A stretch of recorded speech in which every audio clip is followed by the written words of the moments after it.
Graça e paz. Hoje nós vamos falar a respeito de uma palavra muito conhecida, que é João 2, aonde Jesus ele começa o seu milagre. E apesar de ser uma palavra muito conhecida, nós sabemos que a Bíblia é o livro mais antigo, né? Mas também é um livro super atual, que nós vemos que cada vez que nós abrimos, cada vez que nós lemos, cada vez que nós meditamos, como que Deus ele fala conosco? Ele sempre tem algo novo a falar, a nos mostrar, a trabalhar em nós.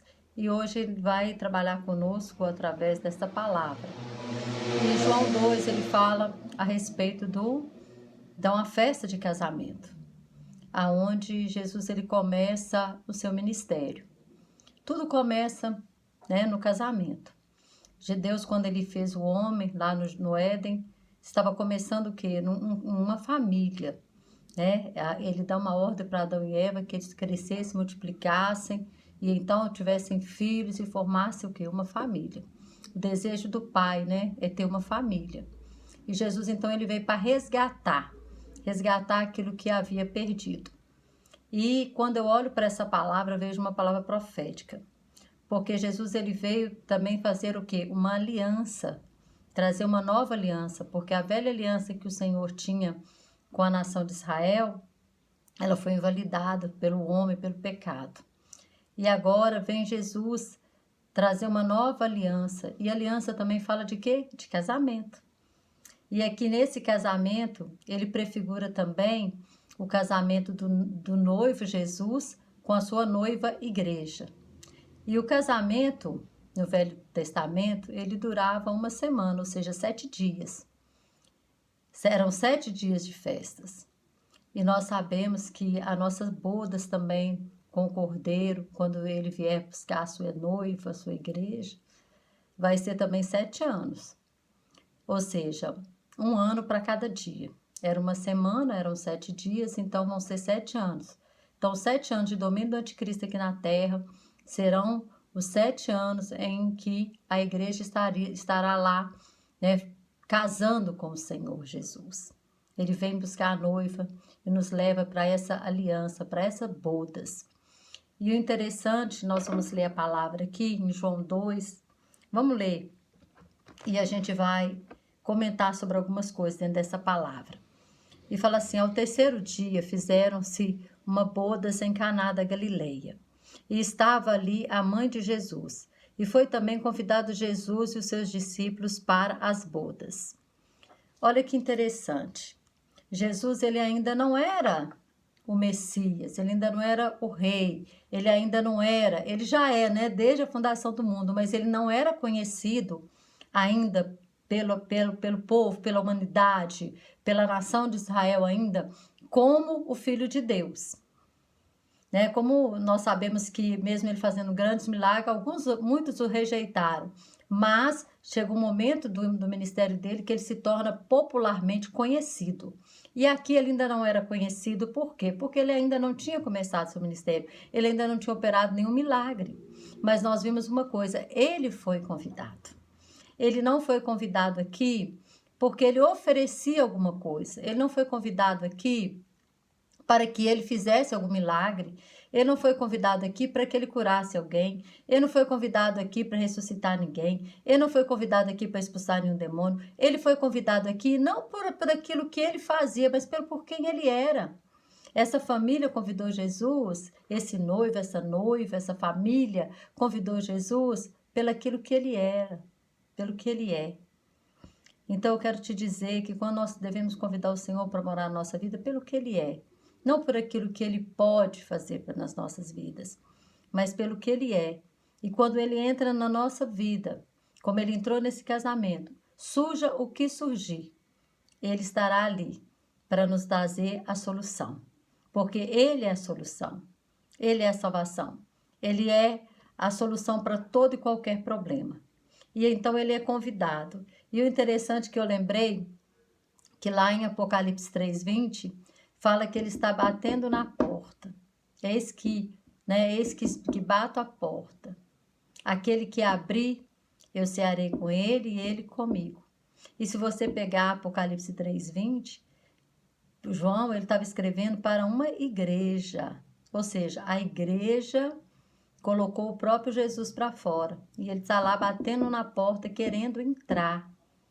Ele está lá batendo, pedindo que alguém abra essa porta. E aqui não. Aqui ele não precisou bater na porta, porque abriram-lhe a porta para que ele entrasse.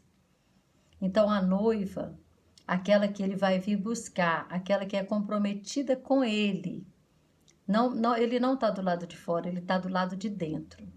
E infelizmente, quando você lê a igreja, né, a última igreja da face da terra, que é a igreja de Laodiceia, a igreja mundana, é uma igreja que fala que não tem falta de nada, que tem tudo. E o Senhor vira para ela e fala, mas você não sabe que você é cega, miserável, nu.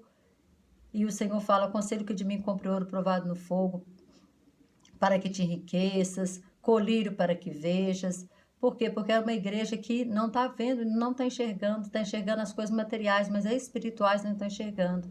E é tempo de nós refletirmos, se nós não somos como essa, fazemos parte dessa igreja, que o Senhor Jesus já está posto do lado de fora da nossa vida. Ou somos como essa família aqui, que convidou Jesus, e convidou e abriu a porta para que ele entrasse. E aí, não pelo que ele podia fazer, mas por quem ele é. E quando acontece o seguinte, Maria, então, ela fica sabendo que faltou vinho. E ela diz para Jesus no verso 4, disse-lhe Jesus, não, no verso 3, faltando vinho, a mãe de Jesus lhe disse, não tem vinho. Disse-lhe Jesus, mulher, que tenho eu contigo? Ainda não é chegada a minha hora. Ou seja, Maria devia ser íntima da família. E quando ela ficou sabendo que o vinho havia acabado, ela disse, nossa, mas que tristeza para os noivos, que vergonha. No meio da festa, eles estão fazendo essa festa e agora acaba o vinho. Vinho, na Bíblia, lá no Salmo 104:15, você vai ver que uma referência de vinho falando sobre alegria. Ou seja, acabou a alegria. O vinho também, ele fala do Espírito Santo. Jesus mesmo falou, não se pode deitar vinho novo em odre velho. Ou seja, o vinho novo é o Espírito Santo que tem que entrar em vidas, em coração limpo, em pessoas que se despiram do velho homem, que tem uma nova natureza. O vinho novo, ele é deitado em odre novo. E nós temos que ser esse odre novo, para sermos cheios desse vinho novo, que é o Espírito Santo. E o vinho também simboliza alegria. Ou seja, chegou um momento do casamento em que acabou a alegria. Mas Jesus, ele foi convidado. Jesus estava ali. E a mãe de Jesus, interessante, que ela não comenta com ninguém, ela vai nele. Às vezes a gente está com algum problema e a gente fala para todo mundo, mas a gente não vai naquele que resolve. Quem resolve os nossos problemas é o Senhor. Nós precisamos chorar? É aos pés do Senhor. Nós precisamos, muitas vezes, falar com quem pode resolver o nosso problema. E aí, Jesus, ele fala, mulher, que tenho eu contigo?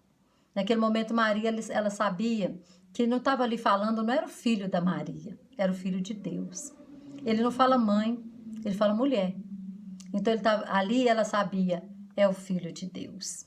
E aí ela vira para o servente e fala assim, fazei tudo o que ele vos disser. E estavam ali postas 6 talhas de pedra para a purificação dos judeus. Em cada uma delas cabia 2 ou 3 almudes. Disse-lhe Jesus, enchei de água essas talhas. E encheram-na até em cima. Ou seja, havia uma crise. E é tão interessante que no Cajim, uma escrita, né, uma forma de escrita do mandarim, a palavra crise, ela tem 2 letras, ou 2 ideogramas, né? O que quer dizer isso? As 2 letras significam. A primeira significa perigo ou crise, e a segunda significa oportunidade. Ou seja, a crise é uma oportunidade. Aonde, né, talvez quem ficou sabendo da situação falou, olha, acabou, né, estamos numa crise, não tem solução, como nós temos essa pandemia que nós estamos passando, ou talvez uma crise, né, financeira, familiar, Mas a crise é a oportunidade para que o poder de Deus ele seja manifesto. E naquela crise, naquele momento, o poder de Deus, ele estava tendo, criou-se uma oportunidade para que houvesse a manifestação do poder de Deus. E aí, Jesus fala que havia ali 6 talhas. Uma talha, irmãos, ela cabia de 80 a 120 litros de água. Dependia do quanto ela foi trabalhada. Eram pedras que elas iam sendo trabalhadas, elas iam sendo talhadas. E algumas cabiam 80 litros, de 80 a 120 litros. E isso nos lembra o quanto que nós estamos sendo trabalhados. Quanto do poder de Deus cabe em nós. Algumas cabiam 80, outras cabiam 100, outras cabiam 120. Dependia do tanto que elas foram talhadas, tanto que elas foram trabalhadas. Então, qual o tanto que você tem sido trabalhado pelo Espírito Santo? Quanto do Espírito Santo tem cabido dentro de você? Quanto do poder de Deus tem cabido dentro de você? Quanto que da unção de Deus cabe, né, dentro de nós? Quanto? Quanto do de Deus há dentro de nós? 80? 90? 100? 120? Glória a Deus, se ainda for 80 daí para frente, né? Pior é quando as pessoas estão muito vazias. É interessante que eu ouvi um pastor falando que as igrejas estavam cheias de pessoas vazias. E as talhas estavam o quê? Vazias. E aí o Senhor Jesus fala o quê? Cheias de água. Será que Jesus não poderia fazer com que aquelas talhas aparecessem já cheias de vinho? Será que Jesus não poderia fazer com que aquelas talhas se enchessem sem haver necessidade, né, dos homens ficarem ali enchendo? Eram 6 talhas. Vamos colocar aí que em média era 100 litros cada uma. Seja o quê? 600 litros, né? 600 litros. Então, ao todo, fazendo uma média. E aqueles homens precisaram encher aquelas talhas. Sabe o que isso nos fala? Fala que o Senhor, ele trabalha juntamente conosco. O Senhor trabalha juntamente com o homem, com o esforço do homem. Mateus, né, lá em Mateus 11, 12 ou 12, 11, se eu não me engano, eu não anotei a referência, mas eu sei que fala assim, que o reino de Deus, ele é tomado pelo esforço. Alguns textos dizem que o reino de Deus, ele é tomado por violência ou por esforço. E aqueles que se esforçam entram nele. O Senhor fala para Josué, lá em Josué 1:9, uma palavra bem assim, deixa eu ler aqui. No verso 9. Não te mandei eu? Esforça-te e tem bom ânimo. Não temas, nem te espante, porque o Senhor teu Deus é contigo por onde quer que andares. Ou seja, o Senhor é com quem? Com aquele que se esforça. O Senhor é com quem? Com aquele que tem bom ânimo, com aquele que não desanima, com aquele que aproveita a crise para ver na crise uma oportunidade da manifestação do poder de Deus. Então, Deus está dizendo, esforça-te. O reino de Deus é tomado pelo esforço. E nós precisamos nos esforçar para entrarmos nele. E aí, quando aquelas talhas, então, os homens vão ali, eles vão enchendo aquelas talhas, enchendo. Jesus, quando ele acaba de encher, ele fala assim, pega o vinho, pega o líquido e leva para o mestre-sala. E aí, aquele vinho, o mestre-sala experimenta e diz, olha, mas todos, o verso 9 fala assim, e logo que o mestre-sala provou a água feita vinho, não sabendo de onde viera, se bem que o sabiam os serventes que lhe tinham tirado a água, chamou o mestre-sala ao esposo e disse-lhe, todo homem põe primeiro o vinho bom, e quando já tem bebido bem, é então o inferior, mas tu guardaste até agora o bom vinho. O mestre-sala fala assim, que isso? Que vinho maravilhoso! Mas né, ele chama o esposo e fala, olha, todos dão primeiro bom vinho. Quando a pessoa já bebeu, que já não sabe discernir o que é bom, o que é ruim, então serve o ruim, mas você guardou o melhor para o final. Ou seja, irmãos, no início, né, do casamento, no início de algum negócio, no início as coisas começam muito bem, maravilhosas, né? O casamento aqui começou muito bom, só que chegou um momento em que acabou o vinho. E os casamentos às vezes começam muito bem, a lua de mel maravilhosa, só que nós esquecemos que são duas pessoas com temperamentos diferentes, com histórias diferentes, e essas pessoas elas precisam se alinhar, elas precisam, as arestas precisam ser aparadas, e muitas das vezes os problemas eles vão surgindo. E depois, quando esses problemas eles vão surgindo, a quem nós temos que recorrer?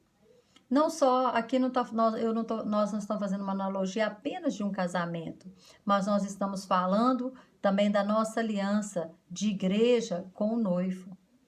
Durante o período que nós estamos aqui, nós temos uma aliança com o Senhor, mas ela será selada lá nas bodas do Cordeiro. Enquanto nós estivermos aqui, nós podemos passar por crise, por problemas, por situações, porque aqui ainda era um casamento na terra. Não é o casamento que nós vamos ter com o Senhor lá nos céus, mas é um simbolismo, né?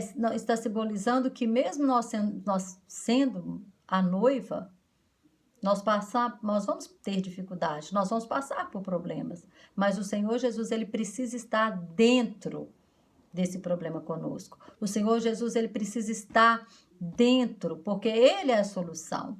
Ele precisa estar conosco na crise. Ele precisa estar presente no momento da dificuldade. E nós temos que saber, como Maria fez, a quem nós vamos recorrer? Ao Senhor. E depois, olha para você ver, aquilo que é ruim, isso pode se tornar bom. Mas o que é bom, o Senhor faz com que se torne melhor ainda. Por quê? Porque já havia sido dado um vinho bom no início. Mas agora, esse vinho que vem depois é muito melhor. É muito melhor. Talvez você está vivendo o bom de Deus, mas Deus tem melhor. Talvez você está como a igreja de Laodiceia, falando, já estou satisfeito, né? Um pouquinho tá bom, dessa forma tá bom, mas o Senhor está dizendo, eu faço melhor. Eu posso tornar melhor. Eu posso fazer com que a situação ela fique ainda muito melhor. E é isso que o Senhor Jesus ele começa esse ministério dele dentro do casamento, para mostrar para nós que ele veio trabalhar dentro das famílias, que ele veio trabalhar dentro da nossa aliança com ele, que ele veio trabalhar dentro do nosso compromisso com ele. Dentro desse compromisso é que ele tem trabalhado. E se você ainda não tem essa aliança com o Senhor, que você possa fazer essa aliança, porque ele pode transformar, ele pode trabalhar as talhas que são simbolizando a nossa vida, para que nós possamos ser cheios e cheios e cheios desse vinho novo, que simboliza o quê? O próprio Espírito de Deus. O Senhor quer nos encher com esse vinho, mas para isso precisa do nosso esforço. Precisa que nós nos esforcemos, que nós nos dediquemos, que nós possamos mesmo silenciar a nossa carne, para que nós possamos chegar a esse nível de ter dentro de nós esse bom vinho, esse vinho novo.